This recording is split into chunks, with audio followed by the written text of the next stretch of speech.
Everyone, welcome to legally legal. आज हम पढ़ेंगे पार्टनरशिप के बारे में। पहले तो ये देखते हैं कि पार्टनरशिप होता क्या है। Partnership is the relationship between persons who have agreed to share the profits of a business carried on by all or any of them acting for all। तो सिंपल है कि पार्टनरशिप एक फॉर्म ऑफ बिजनेस ऑर्गेनाइजेशन होता है जहाँ पे दो या उससे ज़्यादा लोग एक साथ एक बिजनेस को रन करते हैं और जो भी प्रॉफिट्स होते हैं वो उनको शेयर करते हैं। और यहाँ पे एक और इम्पॉर्टेंट पॉइंट है कि कंपनीज एक्ट 1956 का सेक्शन 11 लिमिट इम्पोज करता है as to the maximum number of persons in a partnership. So अगर कोई बैंकिंग बिजनेस है तो वहाँ पे मैक्सिमम 10 पार्टनर्स हो सकते हैं और अगर कोई और बिजनेस है तो मैक्सिमम 20 पार्टनर हो सकते हैं। तो जो लोग पार्टनरशिप में आते हैं उनको इंडिविजुअली पार्टनर्स कहते हैं और एक साथ एक फर्म कहते हैं। एंड सिंस फर्म की कोई पर्सनालिटी होती नहीं है अपार्ट फ्रॉम इट्स पार्टनर्स, वो एक दूसरे फर्म के साथ पार्टनरशिप में नहीं आ सकते हैं। Now coming to the essentials of a partnership, there are four important points that have to be kept in mind। पहला कि एक agreement होनी चाहिए between the persons who want to be partners। दूसरा, पार्टनरशिप बनाने का पर्पस होना चाहिए बिजनेस चलाना। तीसरा, एक पार्टनरशिप का मोटिव होता है अर्न करना और उसके जो प्रॉफिट्स हैं उनको शेयर करना। और लास्टली, पार्टनरशिप फर्म का जो भी बिजनेस है that should be carried on by all और एनी ऑफ द पार्टनर्स, मतलब एक म्यूचुअल एजेंसी होनी चाहिए। और अगर कोई एक पर्सन हो तो वो उन सब के पार्टनर्स के बिहाफ पे ही कर रहा हो, इसको म्यूचुअल एजेंसी कहते हैं। तो जब ये सब एसेंशियल एलिमेंट्स होंगे प्रेजेंट, हम इसको पार्टनरशिप बोलेंगे।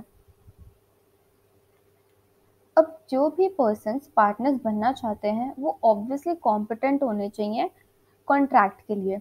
नंबर वन कि माइनर पार्टनर नहीं बन सकता, और नंबर टू कि जब कोई भी पर्सन जैसे अनसाउंड माइंड का होता है वो भी पार्टनर नहीं बन सकता।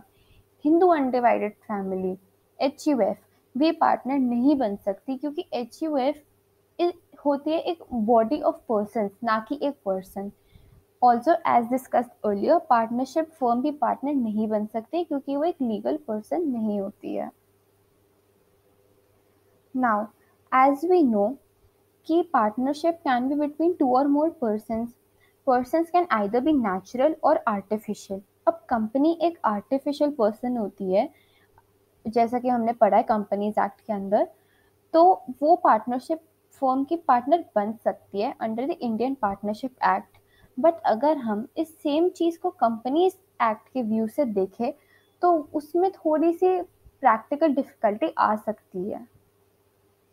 अब हम आते हैं section 6 of the Indian partnership act पे, that is the mode of determining existence of a partnership।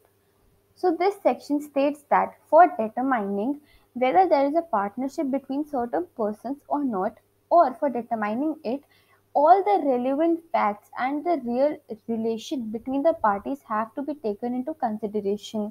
इसका मतलब ये है कि लोगों के बीच में पार्टनरशिप है या नहीं ये पता लगाने के लिए सारे के सारे जो भी इम्पोर्टेंट फैक्ट्स, रेलिवेंट फैक्ट्स और जो भी जो उन वो जो पार्टीज के बीच में जो होता है ये रिलेशनशिप, वो भी हमारे को देखना पड़ता है। तो इसका एक्सप्लेनेशन 1 इस सेक्शन का ये क्लियर करता है कि खाली प्रॉफिट शेयर करने से लोगों के साथ ये उन लोगों को पार्टनर नहीं बनाता है। एक्सप्लेनेशन 2 ये बोलता है कि मतलब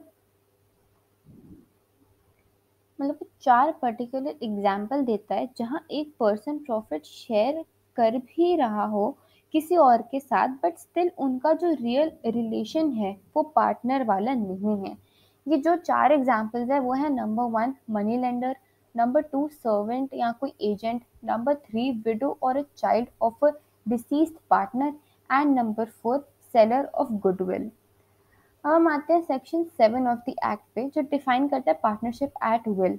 इसका मतलब है कि पार्टनरशिप एट विल तभी होगी जब नंबर 1 कोई प्रोविजन पार्टनरशिप की ड्यूरेशन के लिए ना बना हो अग्रीमेंट में, और नंबर 2 जब कोई प्रोविजन ना बना हो with respect to the determination that is coming to an end of a partnership.